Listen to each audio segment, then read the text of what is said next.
gran bendición saber las escrituras desde la niñez.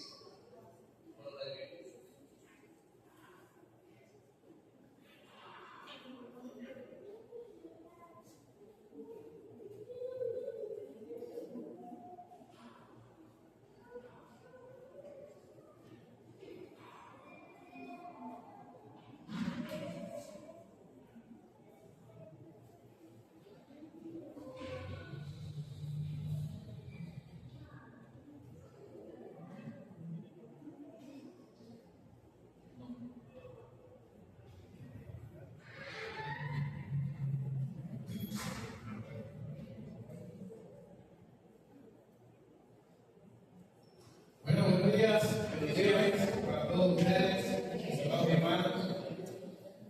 Hoy me bendigo Dios con un rico clima. No sé ustedes, pero personalmente me encanta el clima así. Me gustan los días grises y bueno, me parece maravilloso estar así de esa forma.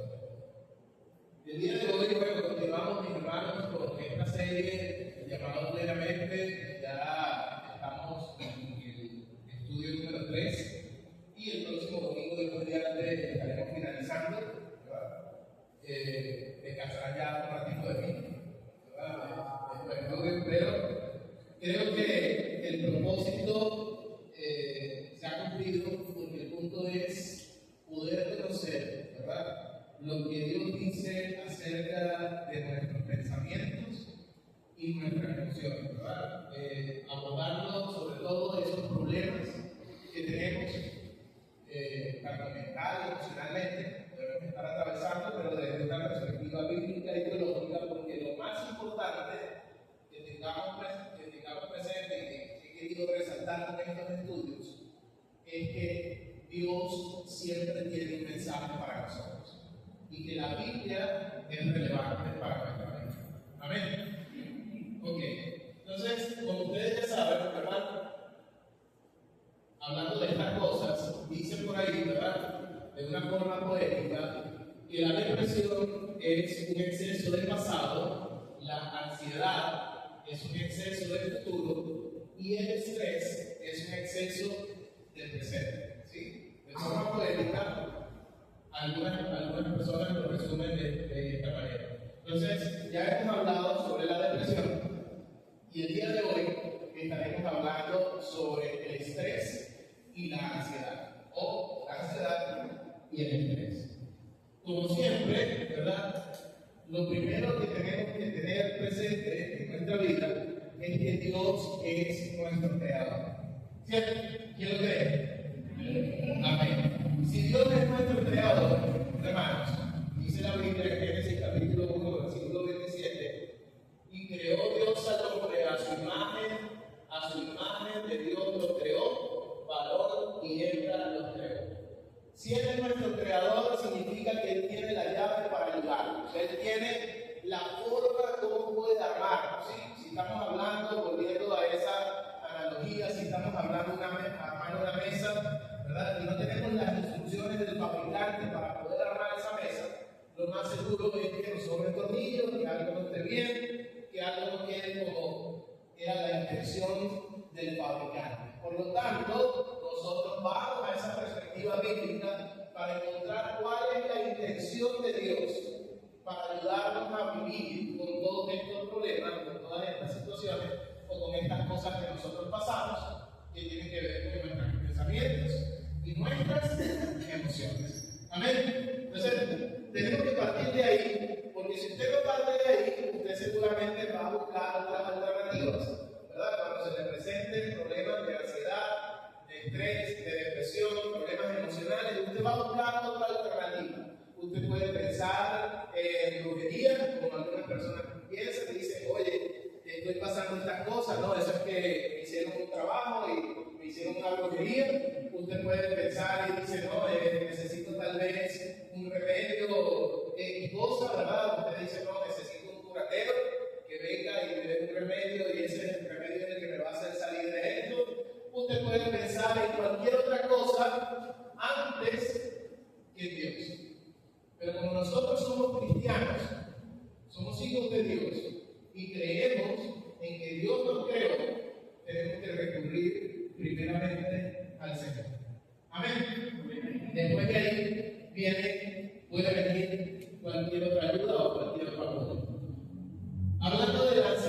comienza. Como decía la semana pasada, algunas estadísticas sobre la ansiedad y el estrés. Durante la pandemia ocurrió un incremento del 25 al 27% en los casos globales de ansiedad en comparación con las proyecciones previas de la pandemia. Yo creo que todos pasamos durante la pandemia y apenas nos podemos decir que fue muy lejos, pero acabamos de salir de ahí, ¿sí o no?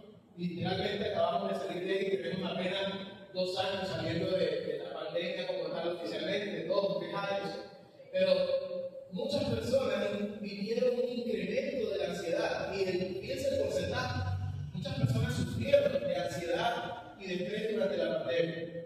Dice la estadística que aproximadamente una de cada cuatro o una de cada 3 personas experimentó niveles moderados o altos de ansiedad en algún punto de las restricciones sanitarias. Saque la cuenta, 1 de cada 3 o 1 de cada 4. No sé ustedes, pero yo recuerdo que estaba un día, ¿verdad?, en el apartamento, viviendo en Brasil, y recuerdo que salía de noticias, y en Europa, y se moría la gente, y hablaba de la pandemia, y lo que yo me imaginaba era una pandemia o un tipo de contagio así de estilo Guerra Mundial Z. No sé si se vio la película Guerra Mundial Z. ¿Sí la veo? Bueno, yo me imaginaba algo así, y cuando escuchaba que decían que empezó a mutar el virus, yo dije, ¿será que estamos viviendo algo similar? Y eso continuamente, y en un punto que yo personalmente le dije a Rebeca, no quiero ver más el celular, no quiero ver más el teléfono, porque cada vez que veo, mueren 100,000, murieron 10,000 otros, murieron 13,000, murieron 4,000, ya. Es algo que lleva precisamente a esa ansiedad o el estrés. Las mujeres y los jóvenes, ¿verdad? Las mujeres y los jóvenes, adolescentes y adultos menores de 35 años, registraron la tasa más alta de afectación emocional y vulnerabilidad durante la pandemia. Las mujeres y los adolescentes y los jóvenes adultos menores de 35 años. Y uno puede decir, estamos en tranquilidad, ya la pandemia pasó, todo está tranquilo, pero según la Organización Mundial de la Salud, las cifras de la ansiedad no han regresado a los niveles previos de la pandemia. Lejos de disminuir tras el fin de las restricciones sanitarias, la prevalencia global de los problemas de salud mental ha continuado con una tendencia a la alza. Eso significa que aún cuando nosotros queremos vivir en una normalidad, ¿verdad?, después de la pandemia, después de todos los eventos que hemos pasado, las tendencias siguen al alza. Todavía hay muchas personas sufriendo de ansiedad, sufriendo de estrés, sufriendo de problemas emocionales y mentales que necesitan una ayuda y que mejor que la ayuda de Dios. Incluso aquí entre nosotros podemos estar todavía sufriendo de ansiedad y de estrés, ¿verdad? Y fíjense algo que me llama la atención, y es que dice que los adolescentes y adultos menores de 30 años siguen registrando los niveles más altos de estrés y de sintomatología ansiosa. Qué interesante, ¿no le parece?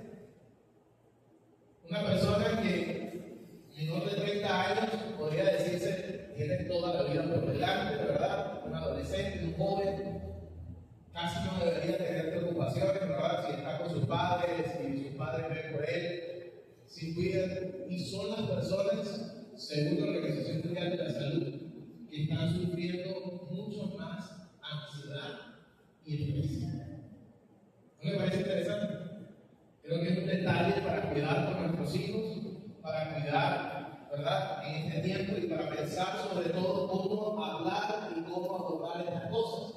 Porque, según algunos estudios, los adolescentes y la generación joven de este tiempo no está acostumbrada a enfrentar la frustración. La generación de este tiempo no está acostumbrada a enfrentar la frustración. Y cuando enfrentan la frustración, pierden todo su mundo.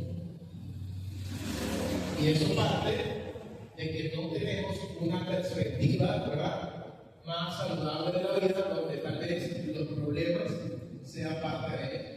Y eso pasa también, o tiene mucho que ver, sobre todo con el estilo de crianza, y que muchas veces los padres queremos evitar a toda costa que nuestros hijos sufran de cualquier forma y de cualquier manera. ¿Sí? Entonces, algo interesante sobre esto. Fíjense, hablando de la ansiedad y el estrés, los psicólogos dicen que el primer paso para aliviar la ansiedad y el estrés es desarrollar un estado de conciencia o autoconciencia sobre lo que se siente, se piensa y se experimenta. ¿Sí?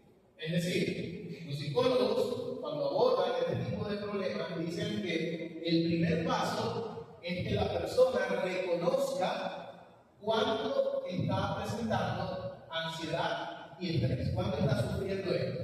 Es decir, cuáles son los síntomas, cuáles son las cosas que determinan que en este momento tengo ansiedad o estoy estresado. ¿Sí? Algunos síntomas, ¿verdad?, de intranquilidad. No sé si a usted le ha pasado que está de repente moviendo la mano o moviendo el pie en algún sitio esperando. ¿Le ha pasado alguna vez? ¿Está usted así moviendo el pie? Eso es un síntoma de una persona ansiosa. ¿Sí? Otro síntoma de una persona ansiosa puede ser la persona que tiende a comerse las uñas, la persona que tiende a quitarse los pelitos por aquí. No sé si alguno lo hace, ¿verdad? Hay personas que lo hacen con un lápiz, hay personas que tienen diferentes formas, pero todos son un mecanismo en que el cuerpo reacciona cuando estamos ansiosos. ¿Sí? Cuando estamos ahí. Entonces, el primer paso, según los psicólogos, es reconocer que estamos viviendo eso.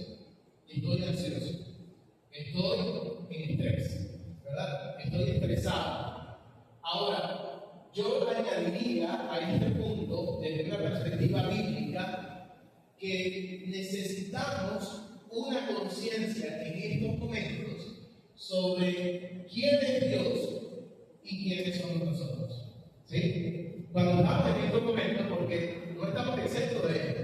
Usted puede tener la espiritualidad que tenga, puede tener muchos años en la fe, puede tener, leerse la Biblia todos los días y así mismo puede estar enfrentando ansiedad o estrés. Entonces, el primer paso para luchar contra esto, desde una perspectiva bíblica, es reconocer quién es Dios y quiénes somos nosotros. ¿Por qué esto es importante? Porque reconocer las esencias de Dios, reconocer los atributos de Dios, reconocer también quiénes somos nosotros, qué es lo que está en nuestro poder y qué no, va a ayudarnos precisamente a aliviar la forma como enfrentamos lo que estamos viviendo, o la forma como enfrentamos lo que estamos sintiendo, sea ansiedad o estrés. ¿Sí me explico hasta aquí, hermanos? ¿Sí? Ok, fíjense.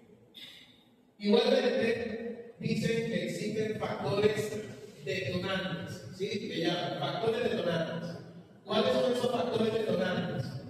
América, por ejemplo, ¿verdad? Recientemente, terremotos, ¿verdad? Situaciones económicas, enfermedades, asuntos familiares, asuntos políticos, sociales, de trabajo, ¿verdad? De la sociedad, economía, entre otros.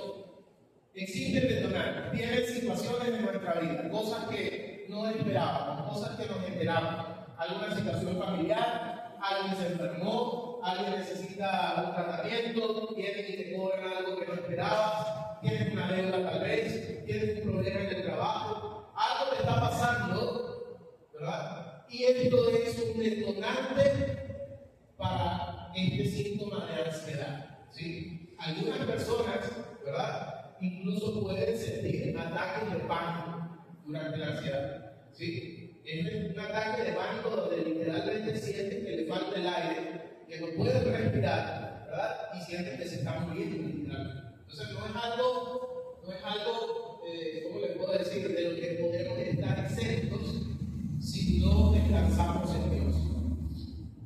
Y cada una de estas cosas, cada una de estas situaciones que vienen, ¿verdad? Que son factores detonantes en lo que nosotros vivimos, porque estamos en el mundo, ¿verdad? Cada uno de ellos golpea la insuficiencia humana, ¿verdad? Y nos despierta de la ilusión del control. ¿Sí?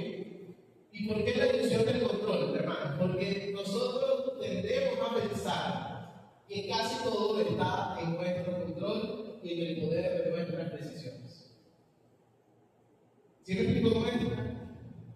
Usted dice, yo hago lo que quiero, ¿verdad? Y usted viene trabajando desde pequeño, desde toda su vida, aprendiendo a tomar decisiones. Pero muchos de estos factores, muchas de estas cosas detonantes ocurren cuando nos quitan el control que pensamos que tenemos sobre determinada situación. ¿Sí? Entonces, un terremoto, por ejemplo, no tenemos control sobre eso. ¿Cierto? No sabemos cuándo puede suceder, no se puede predecir. ¿Qué podemos hacer ante estas cosas cuando hemos vivido algo como esto, como país, como venezolano, aquí mismo? ¿Qué podemos hacer? Yo no sé cuántas veces usted ha escuchado, ¿verdad?, acerca de lo que debe hacer cuando ocurre un temblor. ¿Ha escuchado cómo tomar previsiones? ¿Sí? Ahora, ¿alguna vez usted le ha dado tiempo de hacer todas esas cosas? Yo no he podido hacer la primera vez eso. Creo que fue el lunes, ¿verdad?, que ocurrió este terremoto en Colombia. Me levanté temprano, Rebeca también. Estaba sentado en la cama, agarro el teléfono, me siento y de repente siento que me empiezan a menear la cama, ¿sí? Como que si me empezara a mecer. ¿Sí? Pero en el momento me quedo extrañado, digo, ya va, ¿será esto un temblor? Estoy racionalizando, pensando si de verdad eso es un temblor, y todavía la cama se me mueve y miro así la puerta del closet, y la puerta del closet va y viene. Pero los anteriores vibraban, la cosa sonaba así como, sí, este no. Sentí que era que me decía. Y después me paro y digo, no, temblor, voy a ver, y veo a los niños, están dormidos. Los despierto, ¿qué hago? Salgo. Al final salí afuera y le dije, Rebeca, tembló, ¿lo sentiste? Hasta allí. ¿Sí? ¿Y usted ha escuchado eso es lo que debemos hacer? No. Tenemos que tomar previsiones, tenemos que tomar un bolso según las personas, tenemos que estar listos, preparados. Hermano, es muy difícil estar preparado para estas cosas. ¿Saben qué? Atentan contra el control que pensamos tener en las cosas. ¿Sí? Lo mismo pasa cuando usted puede ir en su carro, va en su carro, pasa una situación y de repente tiene un choque, una situación que te saca de tu zona de confort, te saca de lo que tenemos planificado, de lo que pensamos que queremos hacer. ¿Qué hacemos en todas estas situaciones que atentan precisamente contra el control? Porque es ahí donde radica la ansiedad y el estrés. Desde una perspectiva teológica, todas estas situaciones nos pegan tan fuerte porque atentan directamente contra la perspectiva que tenemos cada uno de nosotros de que somos dueños de nuestro tiempo, de nuestra vida y que controlamos o podemos controlar lo que sucede a nuestro alrededor. Y Jesús habla de esto en Mateo capítulo 6. En Mateo capítulo 6, en el versículo 27, dice, ¿acaso con todas sus preocupaciones puede añadir un solo momento a su vida? ¿Cuántas veces usted ha estado preocupado? Levante la mano, ¿quién se ha preocupado alguna vez? Ya me usted se ha preocupado.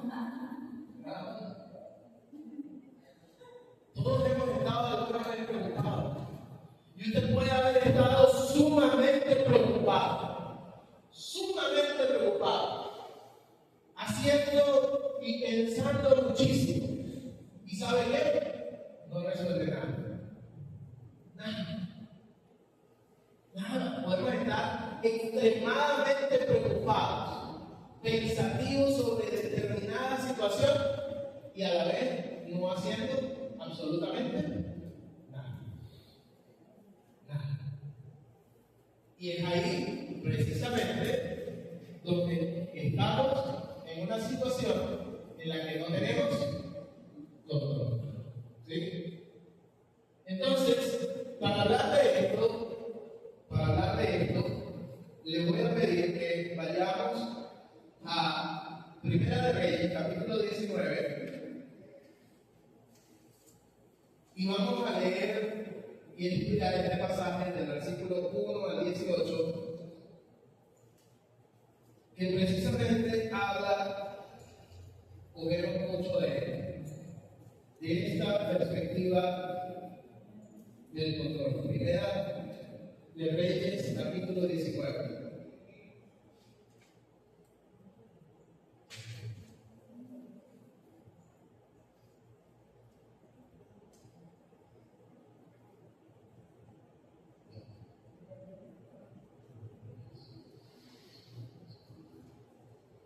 Ok.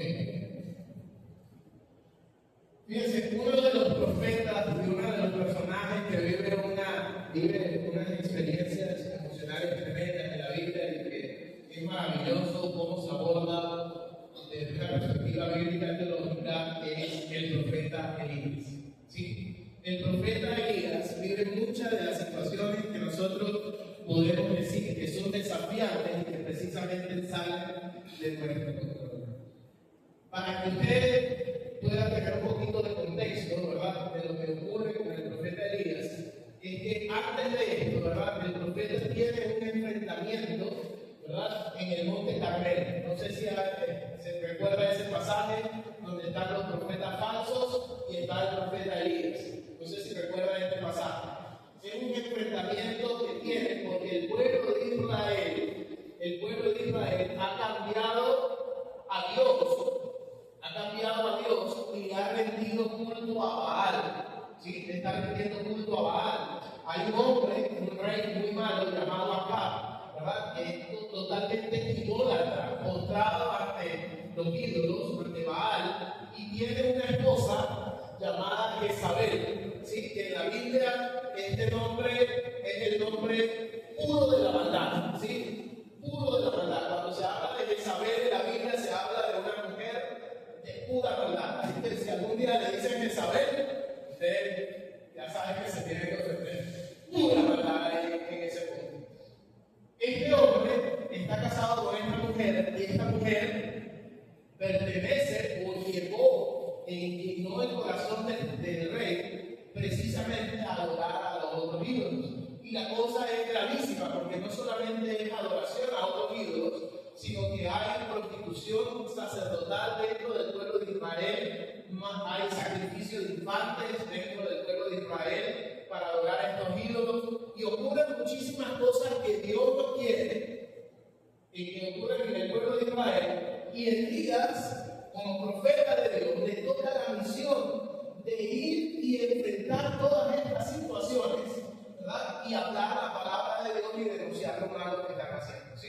Entonces Elías pasa por muchos problemas, pasa por muchas situaciones difíciles, pasa por un tiempo donde incluso tiene que huir, hay una sequía tremenda, ¿verdad?, y él tiene que huir, y tenemos el caso de la viuda de Sarepta, cómo alimentó a Elías, ¿verdad?, e incluso va a una viuda que no pertenece al pueblo de Israel, agarra ese dato, o sea, imagínense cómo es la situación que está viviendo aquí, y es alimentado por una persona que no pertenece al pueblo de Israel, y Elías está frustrado, está deprimido, pasa por momentos terribles, momentos de persecución, y luego viene este enfrentamiento del monte Carmelo, cuando Elías enfrenta a estos sacerdotes paganos, y en los versículos anteriores, ¿verdad?, vemos que Elías agarra y mata a muchos de estos falsos profetas. Él mata a muchos de estos falsos profetas. Y al parecer, para Elías, esto podría ser una solución a a la situación que está viviendo Israel con todos estos profetas falsos. Pero en el versículo 19, del capítulo 19, versículo 1, dice: cuando Acab llegó a su casa, le contó a Jezabel todo lo que Elías había hecho, incluso la manera en que había matado a todos los profetas de Baal. Entonces Jezabel le mandó este mensaje a Elías. Fíjense el mensaje: que los dioses me hieran e incluso me maten si mañana a esta hora yo no te he matado, así como tú lo mataste a ellos. Imagínense cómo suena ese mensaje para Elías. ¿Qué le toca a Elías?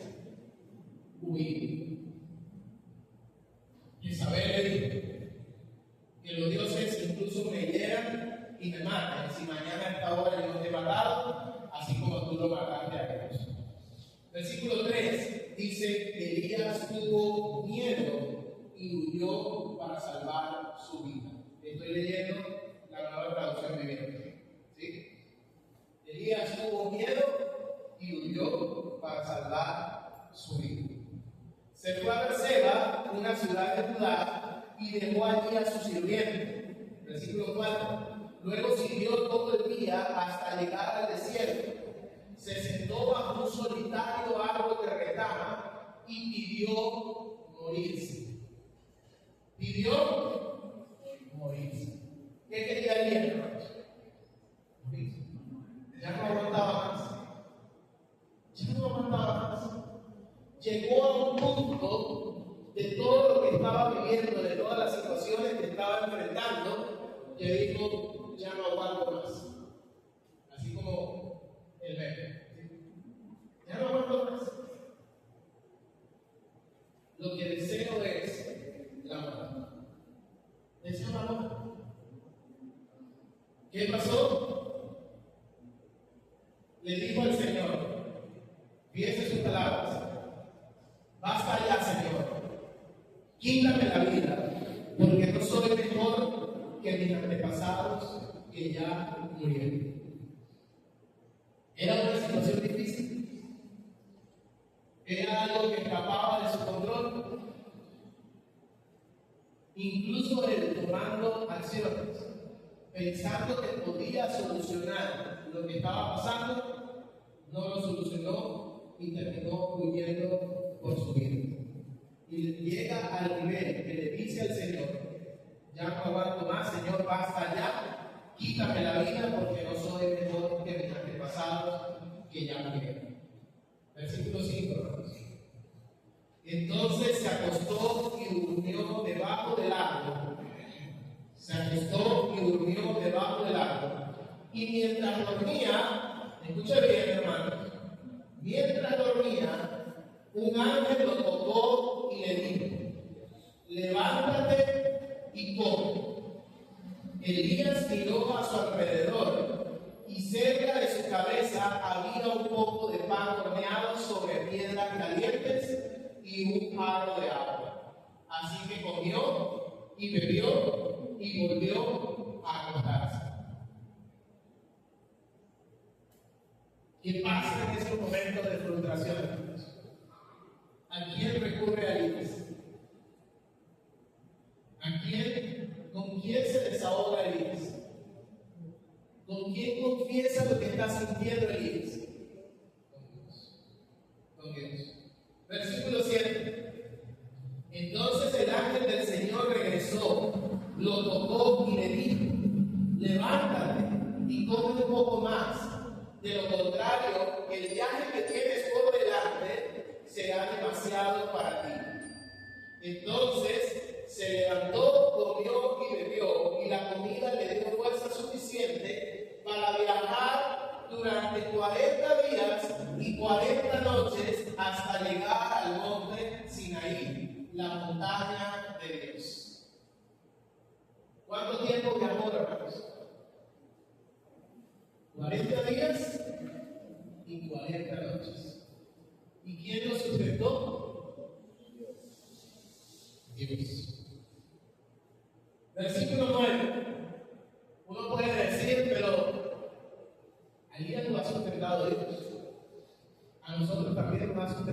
¿sí o no?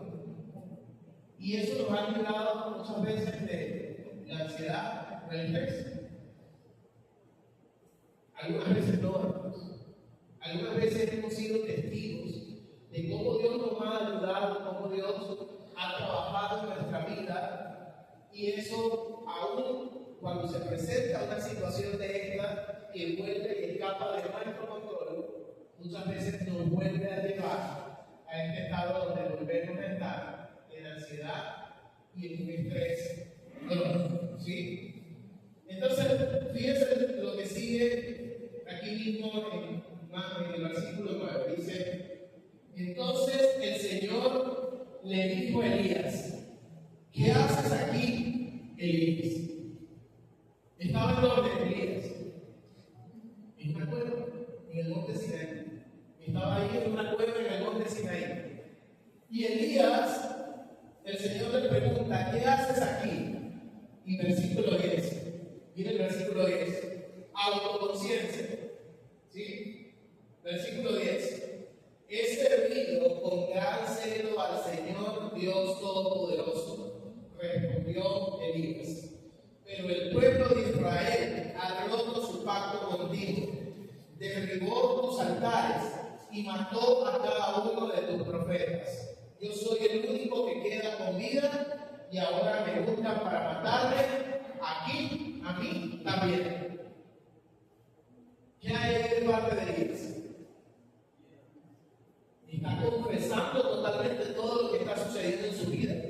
¿Cuál es la situación que está enfrentando? ¿Qué es lo que pasa? ¿Qué es lo que lo lleva a él a sentirse de esta forma? Fíjense que la pregunta, Dios le pregunta: ¿qué haces aquí, Elías? Y Elías responde claro, reconociendo qué es lo que está atravesando. Dice: he servido con gran celo al Señor, Dios Todopoderoso, pero el pueblo de Israel ha roto su pacto contigo, derribó tus altares y mató a cada uno de tus profetas. Yo soy el único que queda con vida y ahora me buscan para matarme a mí también. ¿Saben qué enfrentaba Elías con todo esto? El control. Elías enfrentaba el control. Elías creía que todo dependía de él. Que todo dependía de él. Y eso es muchas veces, hermano, lo que nos lleva a nosotros a sentir ansiedad y estrés. Pensamos que todo lo que pasa depende de nosotros o ocurre directamente hacia nosotros. Es decir, si yo no hago nada, todo se va a caer. ¿Cuánto han sentido eso en su trabajo? ¿No han sentido o no lo han sentido? Yo recuerdo muchas veces salir de trabajar y estar preocupado por el trabajo. Salí de trabajar, terminé mi horario, pero todavía estaba preocupado por el trabajo. ¿Le ha pasado o no le ha pasado? Depende de mí.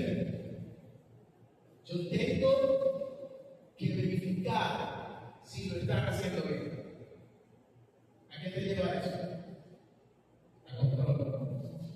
Te lleva a ansiedad. Te lleva a estrés. Todo está sobre ti. Lo mismo pasa en muchas situaciones de nuestra vida. Economía. Todo está sobre mí. Mucha gente dice: si yo no trabajo, no como. ¿Lo he escuchado? ¿Sí o no? Y eso lleva a una persona muchas veces a decir: tengo que trabajar los 7 días de la semana, de 7 de la mañana a 7 de la noche, quitando tiempo para mi familia, quitando tiempo para mi esposa, para mi esposo, para mis hijos, porque si yo no trabajo, no como.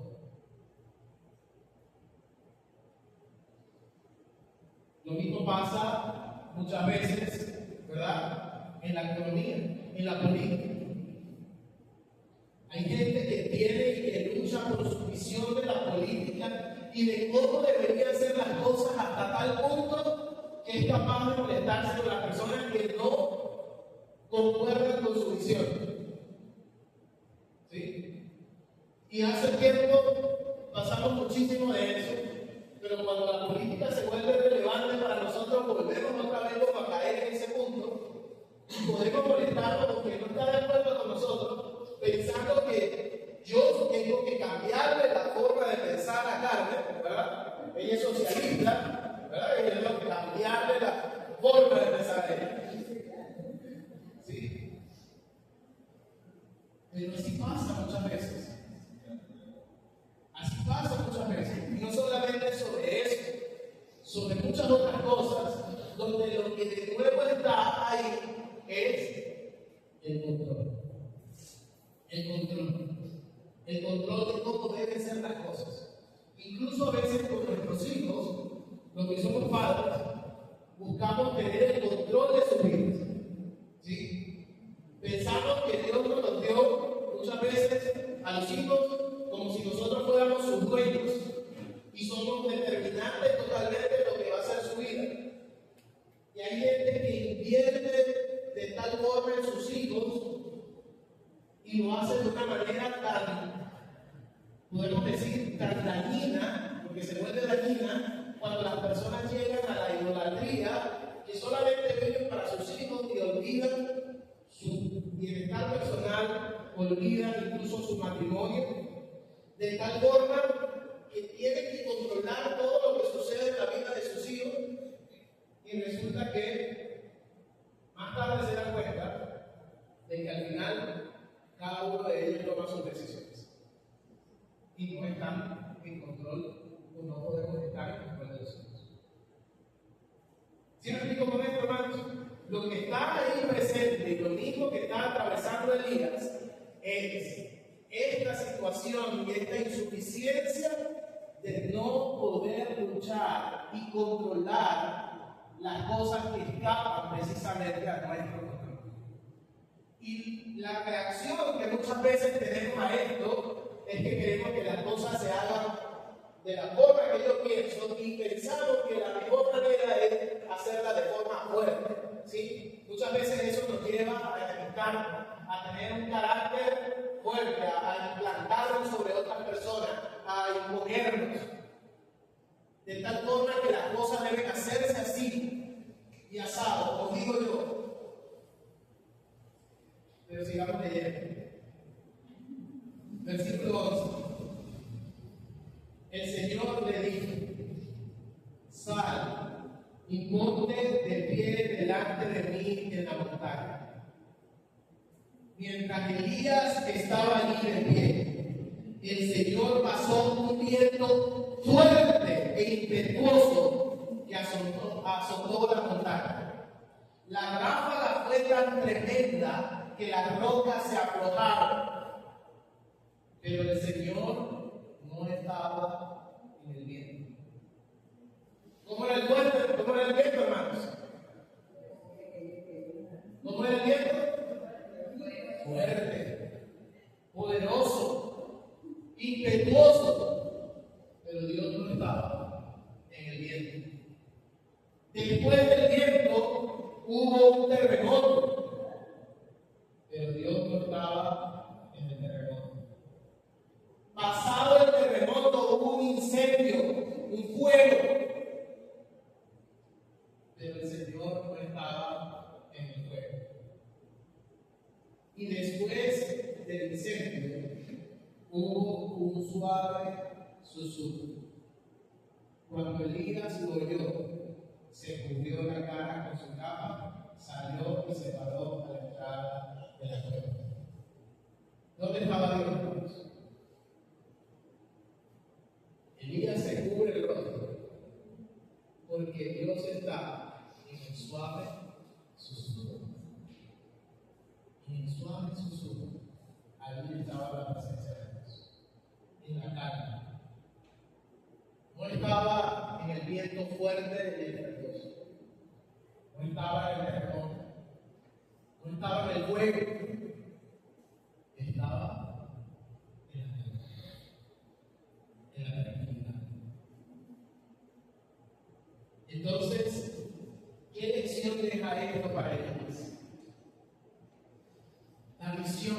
quién tenemos nosotros y qué queremos hacer.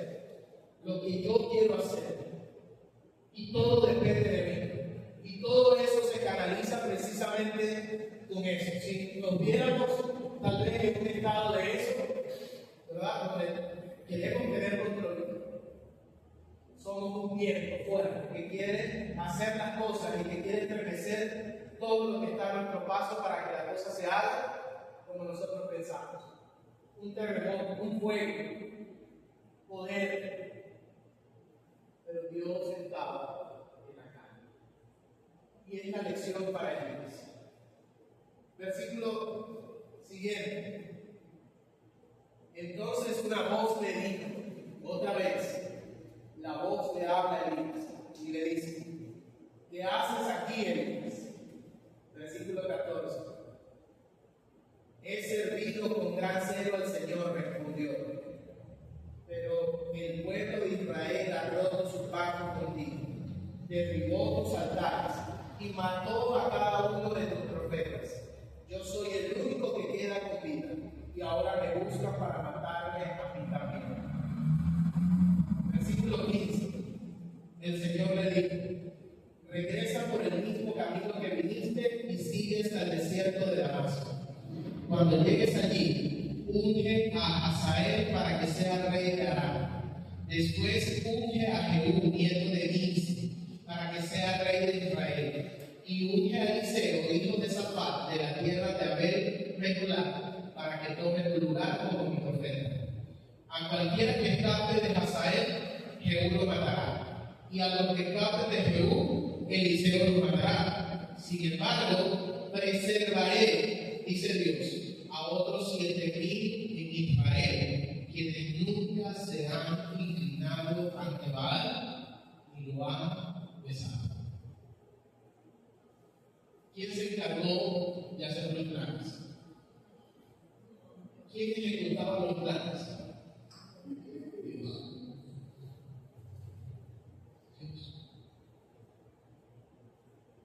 Los planes estaban en el control de Dios.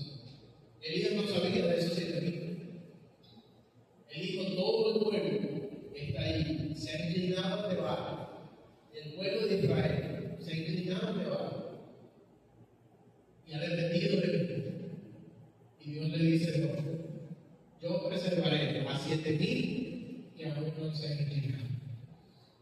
¿Cuál es la lección de esto para nuestra vida, hermanos? No podemos controlar todo lo que sucede a nuestro alrededor. No podemos controlarlo. Lo único que podemos controlar es cómo reaccionamos ante esas cosas. Hay gente que quiere cambiar el mundo y por eso vive en ansiedad y en estrés. Y no se da cuenta que no puede cambiar el mundo ni puede cambiar a los demás. Al único que usted puede cambiar con la ayuda de Dios es así. Sobre el único que podemos tener control es sobre nosotros, con la ayuda de Dios. Entonces, eso nos libra del control. No podemos controlar y hay que reconocer la insuficiencia que tenemos, ¿verdad? La finitud o la imposibilidad que tenemos nosotros como seres humanos para poder controlar todo lo que sucede a nuestro alrededor. Y eso incluso tiene que ver con nuestros hijos, con las decisiones que toman. Usted puede darle la mejor crianza del mundo, puede intentar hacerlo lo mejor posible, y hágalo, y debemos hacerlo con principios bíblicos, pero ellos tienen que tomar sus decisiones y no podemos controlarlo. Si eso le está causando estrés y ansiedad, tiene que tenerlo presente.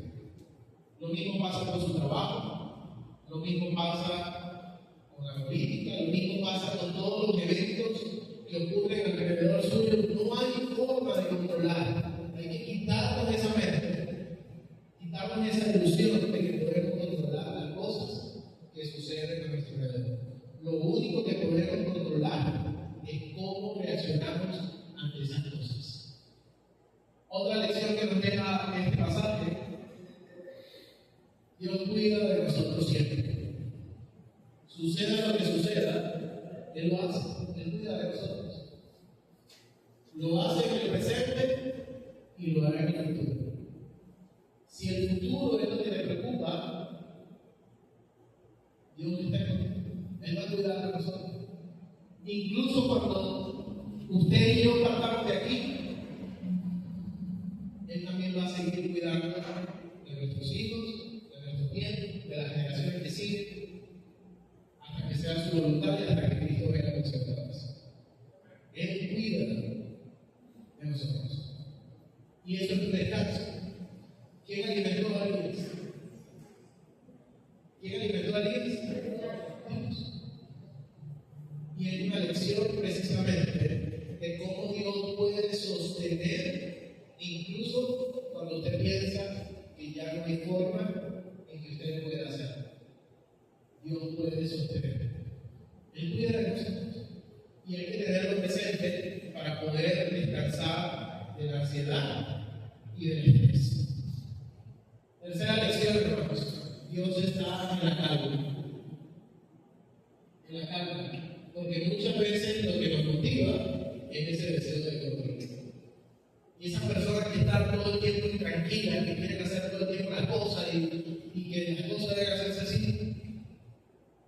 van enfrentando eso. Y me confieso con ustedes, hermanos, que yo he sido una de esas personas. Muchas veces pensando en que lo que yo haga es determinante para la vida de otras personas. Lo que yo hago es determinante para la vida de otras personas. Y lo que me he dado cuenta a lo largo del tiempo es que incluso haciendo lo mejor que yo haga, no puedo evitar que cada quien tome su decisión y siga el camino que debe tomar. Y va a tomarlo aún haciendo yo lo mejor que haga o no haciendo lo mejor. Eso no significa que usted evite hacer lo que debe hacer. ¿No? Hay cosas que debemos hacer, pero lo que no podemos hacer es hacer algo esperando controlar la reacción que va a suceder. ¿Sí? En otra persona. Es lo que no podemos hacer. Tenemos que renunciar a eso. Y recuerdo muchísimas veces estar en mi casa preocupado, por ejemplo, llegando de un estudio a las 10 de la noche a la casa, encontrar a mis hijos dormidos, no haber cenado con mi esposa. ¿Por qué? Porque estaba dando un estudio y el estudio era determinante para la vida de la persona. Y hay muchas personas que aún escuchando miles de estudios continúan y siguen viviendo su vida sin Jesús. ¿Sí me explico con eso? Entonces, para mí, era determinante poder sacrificar tiempo, familia y otras cosas con tal de ir y enseñar, porque tal vez esa es una forma de control. Voy a ir y enseñar y predicar, y esto también puede influir en la persona. Y la persona termina tomando su decisión, muchas veces alejándose de Dios. No podemos controlar. El único que siempre está en control es Dios. Dios es el que está en control. Y desde una perspectiva cristiana, usted debe reconocer que Dios está en control. Hacer lo mejor que usted puede hacer. Eso no significa dejar de hacer las cosas, no significa no tomar previsiones, significa que al final de todo reconocemos que Dios está en control y que no todo depende de nosotros. Es la lección de Elías o de Dios a Elías. Algo que le puede ayudar a terminar con la ansiedad y el estrés es esto. Mateo capítulo 6, versículo 30-33 dice: y si la hierba del campo que hoy es, mañana se echa en el horno, Dios la viste así, ¿no hará mucho más a vosotros, hombres de poca fe? No os afanéis pues diciendo que comeremos o que beberemos o que vestiremos, porque los gentiles buscan todas estas cosas, pero vuestro Padre Celestial sabe que tenéis necesidad de todas estas cosas. Mas buscad primeramente el reino de Dios y su justicia, y todas estas cosas os serán añadidas. Muchas de las cosas que nos causan estrés y ansiedad tienen que ver con esto. Y si esas son una de las cosas, ¿verdad? Sus necesidades, son una de las cosas que nos llevan a la ansiedad y al estrés, lo que debemos reconocer es que el Señor prometió proveer para nuestras necesidades. ¿Sí? Para nuestras necesidades, para que usted siempre tenga alimento, siempre tenga su vestido, siempre tenga las cosas que necesita. ¿Sí? Dios lo hizo en el antepasado, lo ha hecho, ha alimentado gente en el desierto, ha proveído pan, ha multiplicado peces, ha hecho cosas que no dependen del control humano. Y Dios las ha hecho y ha demostrado que puede hacer lo que quiere hacer, cuando lo quiere hacer, y no depende de usted ni de mí. ¿Sí? Eso nos libra de ansiedad y estrés por estas cosas. Ahora, hay otras cosas que usted quiere y que yo quiero. Yo estoy seguro que sí. Usted no quiere solamente tener comida y tener vestido, ¿verdad? Muchos queremos otras cosas. Quieren tal vez un viaje, quieren tal vez ir a la playa, quieren tal vez un paseo. Bueno, póngame en las manos de Dios. Pongamos todas esas cosas que deseamos en las manos de Dios. Y que Él sea el que provea las cosas cuando Él lo quiera, como Él lo quiera. Y nosotros ahí de la mano con el Señor. ¿No cree usted? Es una manera de cómo reaccionar ante estas cosas del futuro, cómo tomar o actuar ante el futuro. Es la forma en que podemos hacer las cosas, porque Dios siempre provee para nuestras necesidades. ¿Cómo afrontar todas estas cosas, hermanos? Para que podamos estar totalmente libres de la ansiedad y el estrés, necesitamos una conciencia teológica. ¿Sí? Conciencia teológica es que necesitamos conocer la perspectiva bíblica sobre la economía personal y familiar. ¿Cuál es la perspectiva bíblica sobre la economía familiar y personal? Eso me va a ayudar a no tener ansiedad ni estrés. Sobre la vida y la muerte. ¿Qué dice Dios sobre la vida y sobre la muerte? La muerte que tanto nos asusta. ¿Qué dice Dios sobre eso? Si tenemos una conciencia teológica sobre lo que Dios dice acerca de la vida y la muerte, tal vez podemos estar libres de ansiedad y de estrés. Sobre la soberanía de Dios, ¿sí? Reconocer que Dios está trabajando siempre en el mundo. Incluso donde usted no lo ve, ahí está Dios trabajando. Y debemos tenerlo presente. Sobre el trabajo y el descanso, necesitamos tener una conciencia sobre esto. ¿Qué dice Dios sobre el trabajo? ¿Qué dice Dios sobre el descanso? Es la única forma en que usted como cristiano puede equilibrar cuánto trabaja y cuánto descansa, cómo ocupa su tiempo. Sobre la avaricia y el agradecimiento, necesitamos desarrollar esta conciencia sobre esto para saber cuándo nuestro corazón está inclinado a la avaricia y cuándo debemos estar más en una perspectiva de agradecimiento. Y sobre las adversidades de la vida. Estas cosas son las cosas que nos llevan a la ansiedad y al estrés. Estas son las cosas que nos llevan a la ansiedad y al estrés. Y la forma como podemos afrontar estas cosas desde una perspectiva teológica es conociendo qué dice Dios sobre eso. Entonces, he creado como la otra vez unas tarjetitas para repartirlas. Pero pensando ayer en la noche dije, voy a hacer un ejercicio.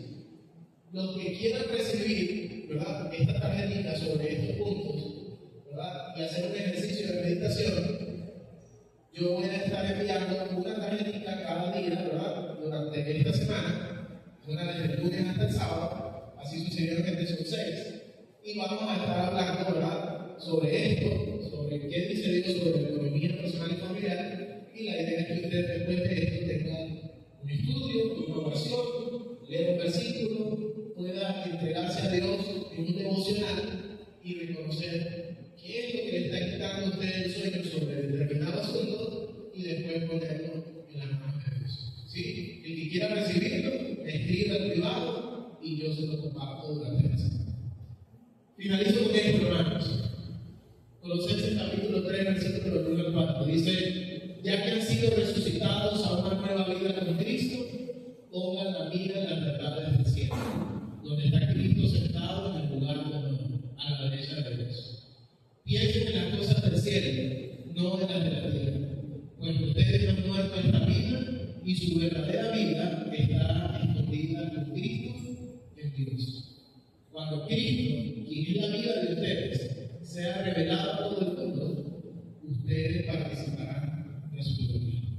Nuestra vida está escondida en Cristo. Amén. Dios me lo bendiga. Que sigamos viviendo plenamente.